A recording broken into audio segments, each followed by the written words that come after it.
It was supposed to be just another business trip.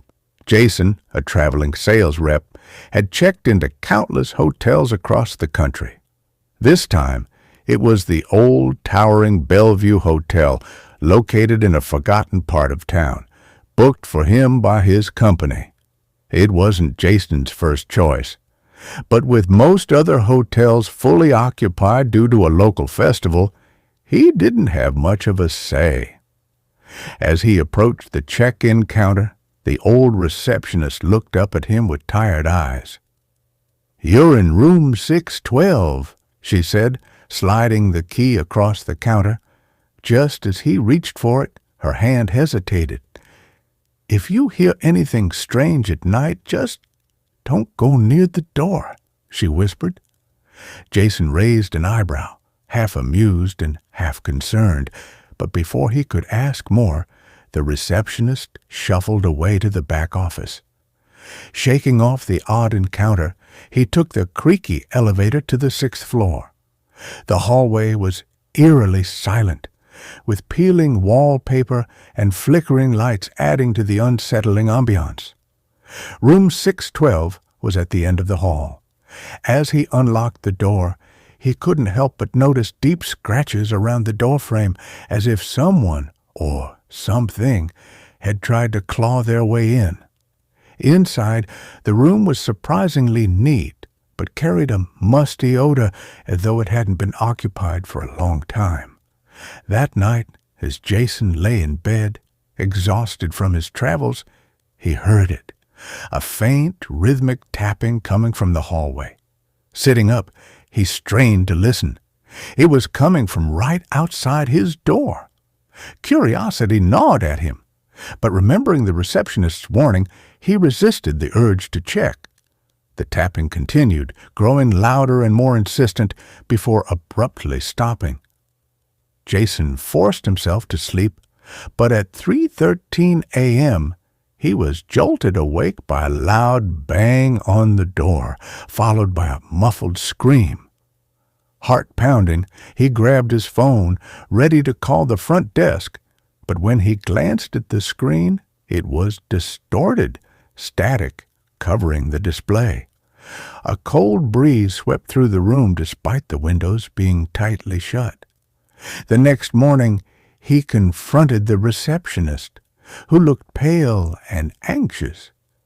"I told you not to open the door," she whispered, but Jason insisted he hadn't. She glanced over his shoulder toward the elevator. People who stay in that room, some don't check out. The unraveling. Determined to get to the bottom of it, Jason started asking around.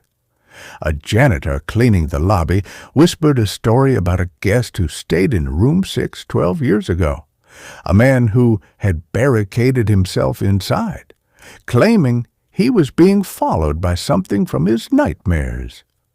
When security broke in, they found the room empty, but the walls were covered in claw marks and strange symbols drawn in what looked like blood. Jason dug deeper, speaking to former employees and other guests. Stories of the room varied. Some claimed a murder had taken place there, others spoke of a seance gone wrong. Each story had one thing in common. The room seemed to hold on to the souls of those who entered, trapping them in a perpetual nightmare. The final night. Jason's last night in the hotel took a dark turn. As he prepared to leave the next morning, the tapping returned, this time louder and accompanied by whispers. Shadows moved under the door, and when Jason tried to ignore it, the banging began, furious, relentless. Gathering his courage, he flung the door open, only to find the hallway deserted. Just as he turned back into the room, he saw it. A figure standing by the window, silhouetted against the flickering streetlight. It slowly turned its head, revealing hollow eyes and a twisted smile.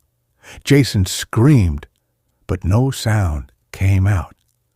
The room seemed to stretch and warp as the entity moved closer. The next day, housekeeping found the room empty, the bed neatly made, and Jason's suitcase still packed. The receptionist marked him as checked out, but in the following days, guests reported strange noises from room 612, a man's frantic whispers begging to be let out.